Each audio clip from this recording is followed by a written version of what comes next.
हाँ तो भाई मेरे, मैं सुब्रतो विश्वास और आज की इस वीडियो में हम लोग बात करने वाले हैं React.js के यूज रेफ यानी यूज रेफरेंस हुक के पैरामीटर्स और रिटर्न वैल्यूज़ के बारे में। ठीक है, तो कहने का मतलब ये हुआ कि ये पैरामीटर में क्या लेता है इसके बारे में बात करेंगे और हम लोग बात करेंगे कि ये रिटर्न में क्या आपको देता है। ठीक है, तो इन दोनों चीज़ों के बारे में आज के इस वीडियो में हम लोग बात करने वाले हैं। राइट, तो चलिए शुरू करते हैं और हम लोग स्टार्टिंग से समझते हैं। तो देखिए, डॉक्यूमेंटेशन के हिसाब से इसका ये कहना है कि ये ना भाई पैरामीटर में कोई भी वैल्यू ले सकता है, यानी जावास्क्रिप्ट का बहुत सारा डेटा टाइप है और आने वाले टाइम में और भी डेटा टाइप बढ़ने वाले हैं। जैसे कि अभी नया डेटा टाइप है बिग इंट करके, जो बिग इंटीजर को स्टोर करता है। ठीक है, तो कुल मिला के कहने का मतलब ज़्यादा हम लोग इस पर नहीं जाते हैं, सिंपली ये समझते हैं कि ये किस तरह का पैरामीटर को एक्सेप्ट कर सकता है। तो डॉक्यूमेंटेशन के हिसाब से ये किसी भी तरह का पैरामीटर को एक्सेप्ट कर सकता है, किसी भी तरह को वैल्यू को एज ए पैरामीटर एक्सेप्ट कर सकता है। ठीक है, तो चलिए देख लेते हैं एक बार कि भाई बात कितना सच है झूठ समझ में आए। तो जैसे कि हम यहाँ पे रेफरेंस 1 इस तरीके से लिखते हैं और एक वैल्यू देते हैं। थोड़ा सा वेरिएबल नेम थोड़ा सा अजीब है बट ठीक है फिलहाल के लिए यूज रेफ हुक यहाँ पे देते हैं और यहाँ पे सबसे पहला वैल्यू देते हैं नल। ठीक है, ये रहा। ठीक है, और उसके बाद जो इसी तरीके से ना इसको कॉपी पेस्ट कर लेते हैं, क्योंकि भाई मेरा थोड़ा लैपटॉप और कीबोर्ड का थोड़ा इशू चल रहा है। तो फिलहाल के लिए यहाँ पे इसको इस तरीके से सेमीकोलन देते हैं ताकि आपको समझा सके। ठीक है, ये हो गया।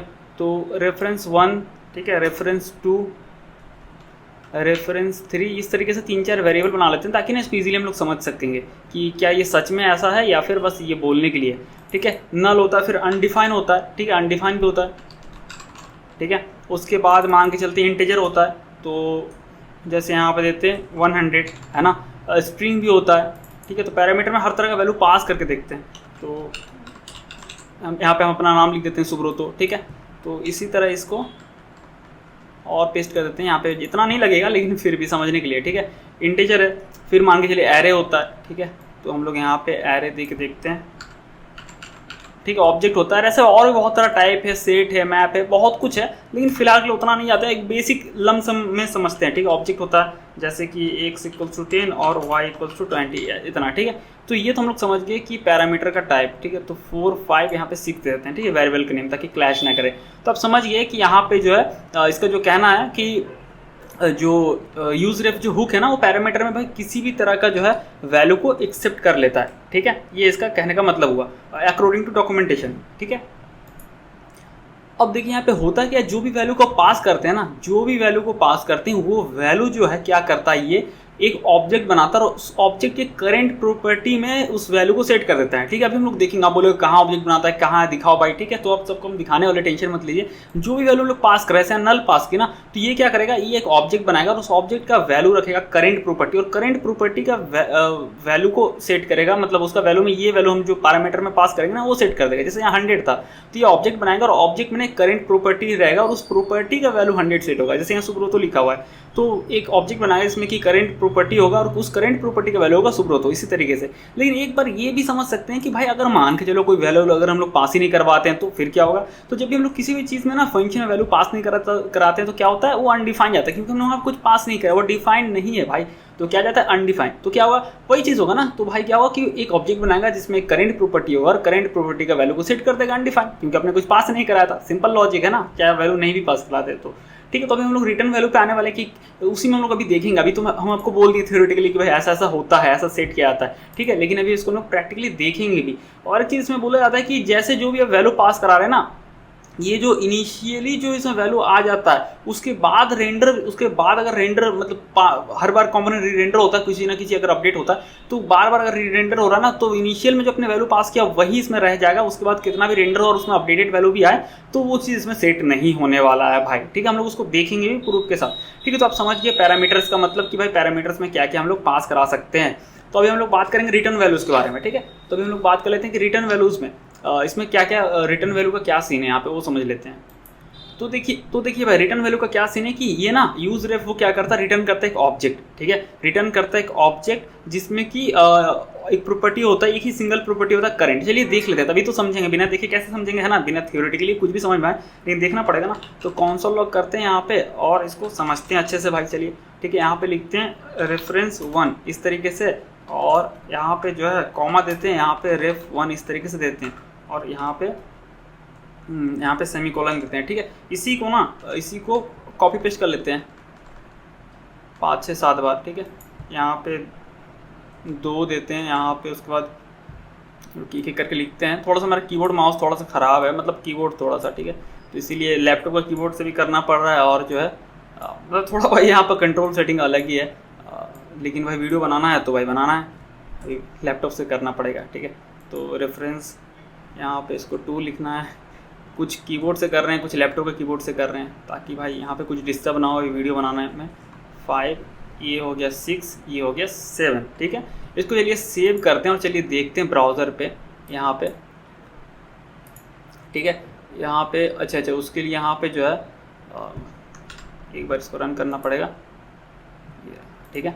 तो अब जो है यहाँ पे इसको कंसोल ओपन करते हैं और देखते हैं। देखिए जैसे मैंने बताया कि करके देखते हैं तो आपको समझ में आएगा। सबसे पहले हमने क्या पास किया, नल पास किया। तो जब नल पास किया तो पहला का जो रिटर्न किया यूजर क्या रिटर्न करता है, मैंने बोला एक ऑब्जेक्ट रिटर्न करता है और उसमें एक ही सिंगल प्रॉपर्टी होता है करंट, उसका वैल्यू नल आया, ठीक है। सेकंड में हमने क्या पास किया था, देखते हैं अनडिफाइन, फिर 100, फिर सुब्रतो, देखते हैं मिलाते हैं। हाँ अनडिफाइन, फिर इसका वैल्यू था ऑब्जेक्ट रिटर्न किया, करंट का वैल्यू था 100, फिर सुब्रतो। तो पांचवा का क्या है, एरे, क्योंकि देखो 5वां नंबर में एरे पास किए थे, ठीक है। छठा का क्या है, ऑब्जेक्ट है, ठीक है। ये देखो यहाँ पे ऑब्जेक्ट करंट प्रॉपर्टी है, इसका वैल्यू क्या, ऑब्जेक्ट जो हमने सेट किया था, समझ गए, ठीक है। 7वां में अनडिफाइन, क्यों, क्योंकि 7वां हमने कुछ पास नहीं किया। जब हम लोग कुछ पास नहीं करते तो ऑब्वियसली उसमें अनडिफाइन जाता है, और तो क्या हुआ, करंट ऑब्जेक्ट में जो ये ऑब्जेक्ट है इसमें करंट प्रॉपर्टी में अनडिफाइन वैल्यू सेट हो गया, ठीक है। तो यहाँ तक तो आप समझ गए होगे। तो कहने का मतलब भाई मेरे ये हुआ कि जो भी आप इनिशियल वैल्यू पास करते हैं ना, वही वैल्यू करंट और इस ऑब्जेक्ट में जो करंट प्रॉपर्टी होता है ना उसमें सेट हो जाता है वो इनिशियल वैल्यू, ठीक है। और एक चीज़ बोलना था, ये म्यूचेबल या म्यूटेबल आप बोल सकते हो इसको, जो भी बोलो, कैसे प्रोनाउंस करेंगे नहीं पता, म्यूटेबल या म्यूचेबल, यानी कि आप इसको ना मॉडिफाई कर सकते हो, म्यूटेट कर सकते हो, लेकिन कोई फायदा नहीं हुआ। क्यों, क्योंकि इसको आप अगर म्यूटेट करते भी हो तो यूआई में रीरेंडर ट्रिगर नहीं होगा। ये नहीं होगा कि यूआई फिर से अपडेट ले लेगा, आप देखोगे हाँ भाई 50 से 100 बन के, नहीं ऐसा नहीं होगा। बट आपको इसको इंटरनली यूज़ करने के लिए आप इसको रख सकते हो, ठीक है। और एक काम की चीज़ बताते हैं कि भाई एक क्या होता है ना कि अगर आप रेफरेंट, ये अलग पार्ट है, अलग वीडियो का अलग सेक्शन में देखेंगे यूज रेफ के, बट क्या होता है कि अगर आप यूज रेफ को ना अगर आप मतलब कि इसको किसी HTML के टैग में अगर आप वैल्यू सेट कर देते हो, रेफरेंस इक्वल्स टू, यानी इस वेरिएबल जो है ये रेफरेंस को अगर आप सेट कर देते हो किसी HTML पे, ये रहा, ठीक है। तो क्या होगा ना कि वो HTML का नोड यहाँ पे सेट हो जाएगा। जैसे एग्जाम्पल के लिए एक लेते हैं, ठीक है, एक रेफरेंस 8 बनाती है, अलग है टॉपिक, इसको हम लोग बाद में समझेंगे, लेकिन फिलहाल के लिए मैं आपको दिखा देता हूँ ताकि आपको अच्छे से समझ में आ जाए, ठीक है। अगर रेफरेंस 8 लेते हैं, ठीक है, और यहाँ पे जो है वैल्यू मान के चलो, अरे भाई वैल्यू जो है यहाँ पे 8 रखते हैं, और यहाँ पे जो है फिलहाल के वैल्यू नल देते हैं, ठीक है। अगर नल नहीं देंगे तो अनडिफाइन आएगा, ठीक है, लेकिन कुछ भी नहीं देते हैं। चलो ऐसे देखते हैं और इसको लेते हैं, और यहाँ H1 टैग है ना, तो किसी भी जब ये H1 ये तो है JSX कोड, हम लोग HTML बोल सकते हैं बट है JSX ना, तो रेफरेंस या एट्रीब्यूट जैसा आपको लिखना है, और इसका वैल्यू में जब आप सेट करोगे, ठीक है, इसको सेव करते हैं और यहाँ पे जो है ना, यहाँ पे एक कंसोल और यहाँ पे पेस्ट कर देते हैं, ठीक है, ताकि आपको समझ में आ जाए। यहाँ पे रेफरेंस 8 और यहाँ पे रेफरेंस 8, ठीक है। और यहाँ पे देखते हैं ब्राउज़र पे रेफरेंस 8, ये देखो, तो भाई रेफरेंस 8 में आप देखोगे कि करंट में क्या है, H1 टैग है। ये H1 टैग एक्चुअल में ये ऑब्जेक्ट फॉर्म में, बट ये टैग एक्चुअल में, मतलब ऑब्जेक्ट फॉर्म में होता है ना रिएक्ट का जो ये नोड होता है, बट है समझ लो वो टैग, ये देख लो ना, ये सर इनर HTML और सारा कुछ देखो, ये जो लिखे थे ये मैच कर रहा है यूज रेफ और ये, ठीक है। तो भाई ये कहने का मतलब ये भी आपको अलग से बता दिए। तो ये था भाई return parameters and return type. तो जाते जाते लास्ट में आपको एक चीज़ और बताते हैं कि भाई जैसे मैंने बोला कि इनिशियल रेंडर के बाद अगर आप कुछ भी वैल्यू उसमें देते हो तो वो जो चीज़ है वो उसको इग्नोर करता है, ठीक है। वो चीज़ जो है उसके बाद वो मतलब कि नहीं लेगा, ठीक है, अब इग्नोर कर देगा। आपका जो यहाँ पे रिएक्ट पे जो ये इसका स्ट्रैटेजी है उसके बारे में बात कर रहे हैं। तो भाई मेरे चलिए देख लेते हैं कि कैसे ये चीज़ होता है कि बार बार वो इग्नोर करता है, ठीक है। वो वाला एक बार देख लेते हैं। एक यहाँ पे क्या करते हैं ना, एक बनाते हैं टेस्ट कॉम्पोनेंट, टेस्ट, ठीक है, और यहाँ पे जो है इस तरीके से देते हैं, और यहाँ पे मान के चलो रिटर्न करते हैं कुछ भी, टेस्ट कंपोनेंट ऐसे करके COMPONENT, ठीक है, ऐसा करके देते हैं। और यहाँ पे क्या करते हैं, सबसे पहले यहाँ पे देते हैं टेस्ट कंपोनेंट, ठीक है, टेस्ट कंपोनेंट दे दिए। इसको सेव भी करेंगे तो वो चीज़ जो है रिटर्न होगा। अगर आप देखेंगे यहाँ पे टेस्ट कंपोनेंट आ रहा है, सही है। अब यहाँ पे मान के चलो क्या भाई क्या बोल सकते हैं, प्रॉप्स यहाँ पे ले रहे हैं, और यहाँ पे भाई मान के चलो प्रॉप्स में ना नेम पास कर रहे हैं, ठीक है, ऐसा मान लो। तो यहाँ पे लिखते हैं प्रॉप्स डॉट नेम, ठीक है, ये चीज़ हो गया। और ना आप यहाँ पे नेम पास कर दो, नेम के नेम सही नहीं रहेगा भाई, काउंटर सही रहेगा, ठीक है। एग्जाम्पल थोड़ा सही देते हैं ताकि समझ में आए। तो कॉन्स्ट यहाँ पे काउंटर लेते हैं और सेट काउंटर, क्योंकि रीरेंडर में वो इग्नोर करेगा, वो हमें प्रूफ करना है ना, यहाँ पे वही चीज़ प्रूफ करना चाह रहे हैं। तो यूजर स्टेट बढ़िया चीज़ है उसको दिखाने के लिए। यूजर स्टेट ऑटो इंपोर्ट हो गया, मान के चलो यहाँ 0 है, और यहाँ पे एक बटन देते हैं, ठीक है, एक बटन देते हैं, बटन क्लिक इस तरह देते हैं, क्लिक काउंटर। अच्छा यहाँ पे सिर्फ इंक्रीज लिख देते हैं, ठीक है, इंक्रीज, और यहाँ पे जो ऑन क्लिक लिख देते हैं, यहाँ पे ऑन क्लिक। भाई मैं थोड़ा सा यहाँ पे अलग तरीके से इसको प्रूव करना चाह रहा हूँ ताकि आपको इजीली समझा पाऊँ। ओके ओके ओके, इसमें ऑन क्लिक लगाते हैं और यहाँ पे इस तरीके से इनलाइन फंक्शन देते हैं और सेट काउंटर, काउंटर +1, ठीक है, इस तरीके से रखते हैं ताकि काउंटर को ना इसमें पास करते हैं भाई। हाँ अब सही है, काउंटर को इसको पास करते हैं और यहाँ पे काउंटर को पास कर देते हैं, ठीक है। तो भाई जब भी अपडेट होगा तो ये हर बार टेस्ट, जब भी अपडेट होगा ऑब्वियसली काउंटर रीरेंडर होगा तो हर बार टेस्ट में पास करेगा ये, है ना। और यहाँ पे हम लोग props.counter अगर दे दें तो पक्का यहाँ पे दिखेगा भी। चलिए देखते हैं, यहाँ पे अगर करें इंक्रीज, ये देखो यहाँ पे हो रहा है, ठीक है। तो आप क्या करते हैं, अब ना यहाँ पे यूजर एफ यूज़ करते हैं। अब इंटरेस्टिंग पार्ट है भाई, अब देखते हैं, अब पता चल जाएगा, वो जगह भाई दूध का दूध और पानी का पानी, ठीक है। तो यहाँ पे लिखते हैं XYZ रेफरेंस, कुछ भी लिख दो, क्या फ़र्क पड़ता है, देखना ही तो है रेफरेंस, ठीक है। और यहाँ पे ना दे देते हैं वैल्यू, तो कैसे देंगे, props.counter लिख देंगे, ठीक है, जो आ रहा था। अब इसको देखो UI पे तो एक ही बार होगा, बाकी अपडेट देख भी नहीं पाएंगे क्योंकि UI पे एक बार ही होगा, फिर ट्रिगर नहीं करेगा रीरेंडर। तो सबसे अच्छा इसको कंसोल लॉग कर लो भाई, बेस्ट ऑप्शन ये है कि आप XYZ रेफरेंस जो है इसी को दे दो, करंट में आएगा ना भाई वैल्यू, है ना। इसको यहाँ पे देते हैं और सेव कर देते हैं, ठीक है। इसको फॉर्मेट भी आप कर सकते हो। अब देखते हैं यहाँ पे भाई क्या आता है, ठीक है। ये कंपोनेंट हमारा रीरेंडर हो गया क्या हो गया, अच्छा मैंने स्पेलिंग गलत लिख दिया होगा भाई, क्योंकि मेरा टेंशन यहाँ पे कुछ और है कि ये लैपटॉप हिट ना हो जाए, क्योंकि मेरे को सेटअप बिल्ड करना है, तो उसके बाद ही भाई ये टेंशन सारा जाएगा, ठीक है। इसको क्लीन करते हैं और यहाँ पे ना इंक्रीज़ करते हैं, ध्यान से देखना, इंक्रीज़ करेंगे, ये 1 हुआ, ठीक है।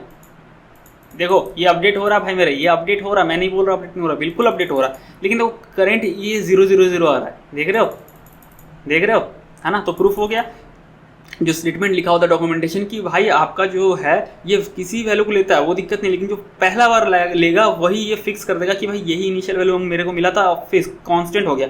उसके बाद आप इसको कितना भी वैल्यू पास करो ये नहीं उसको लेने वाला, इग्नोर कर देगा भाई, ठीक है। तो एक इस तरीके से होता है, तो भाई समझ गए, है ना। क्योंकि अगर गलती होता तो भाई ये भी जो था यहाँ पर टेक्स्ट, तो ये तो अपडेट नहीं होना चाहिए था ना, यहाँ पे ये 23 तक आ गया, ये नहीं होना चाहिए। फिर से रिलोड करते हैं, ये अपडेट कैसे हो रहा है, वैल्यू तो पास हो रहा है इस कंपोनेंट में, ये तो अलग कंपोनेंट है, इसमें इंक्रीज कर रहे हैं स्टेट को अपने कंपोनेंट में और वैल्यू को पास कर रहे हैं, यहाँ पे अपडेट हो रहा है। बट ये जो रेफरेंस पे भी तो जा रहा होगा ना, ऐसा थोड़ी कि नहीं जा रहा होगा। वैल्यू जो है भाई props. अगर काउंटर यहाँ अगर प्रिंट हो पा रहा है तो क्या यहाँ नहीं जाता होगा, यहाँ जाता होगा नेक्स्ट रेंडर में, लेकिन जाने के बाद भी इग्नोर करता रहा है। इसको पहले मिल गया 0 भाई, वही इसका हो गया, मतलब एक तरह समझ में इसका फर्स्ट लव है भाई, समझ गए। तो इसको मिल गया भाई, वही है, उसके लिए सब कुछ है, बाकी इसको कोई मतलब नहीं दुनियादारी से भाई, कोई भी आए इसको मतलब नहीं भाई, ये इसका फर्स्ट लव है जिसको फर्स्ट बार मिला है, ठीक है। उसके बाद इसको मतलब ही नहीं दुनियादारी से कि और कोई भी आए, ठीक है, इसको बस उसी से प्यार है, ऐसा समझ लो, ठीक है। तो भाई इस तरीके से चीज़ है। तो आशा करता हूँ आप समझ पाए हो कि क्या पैरामीटर्स और क्या रिटर्न वैल्यूज है, और क्या जो मैंने कॉन्सेप्ट को समझाया कि इनिशियल वैल्यू को लेता है, उसके बाद ये इग्नोर करता है, जो भी इसको वैल्यू पास करता है उसको भाई मतलब ही नहीं है यार उसके बाद इसको, ठीक है। तो अगर फिर भी आपका कोई क्वेश्चन है तो सिंपली आप मेरे को कमेंट सेक्शन में पूछ सकते हो, ठीक है, या फिर आप मेरे को इंस्टाग्राम पे मैसेज कर सकते हो @तूफानी कोडर मेरा अकाउंट है, या फिर सारे सोशल मीडिया के लिंक्स आपको डिस्क्रिप्शन बॉक्स में मिल जाएंगे, चाहे ट्विटर हो, लिंक्डइन हो, मतलब जो भी है भाई, ठीक है। तो देख लेना, बाकी कोई क्वेश्चन है तो पूछ सकते हो, ठीक है। तो अगर वीडियो को अच्छा लगा तो भाई लाइक कर देना, शेयर कर देना, ठीक है। मेरे को भी अच्छा लगा आपको ये सब बता के समझा के, ठीक है। काफ़ी इंटरेस्टिंग लगता है जब आप किसी चीज़ को समझाते हो अच्छे से, और भाई मतलब पॉइंट प्रूफ करते हैं ना, तब ज़्यादा मजा आता है भाई कि हाँ भाई ये चीज़ अगर लिखा गया तो मतलब एक्चुअल में है, ठीक है। मेरे को ये नहीं अच्छा लगता है कि अगर ये है तो भाई ये ऐसा बता दिया, उसमें तब मजा आता है ना जब मैं आपको प्रूफ करके दिखाऊं कि ये है, ऐसा ही है, क्यों है, देख लो ऐसा, ठीक है। तो भाई ठीक है, फिर मिलते हैं हम लोग अगले वीडियो में, ठीक है। तब तक के लिए बाय।